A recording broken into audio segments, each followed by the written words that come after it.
पखाड़ भात को केउ माने एमिति बनैकी खाउछंती आसंतु देखिबा। तो सांग माने चलतु स्टार्ट करिबा आजिर ब्लॉग। तो सांग माने देखंतु एठी मु फूल तोलिकी रखी देइछि ठाकुरंकर पूजा पई सकाळू।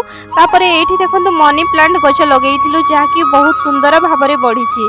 आ एठी देखंतु पुदीना पत्र लगेइथिलु बहुत सारा बढ़ी गलाणी।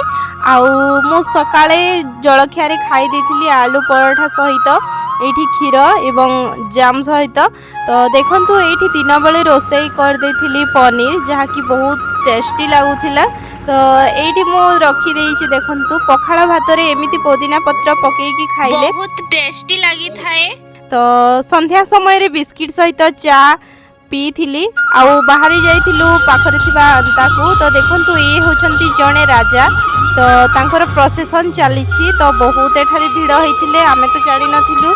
तो वीडियो भल लागिथिले लाइक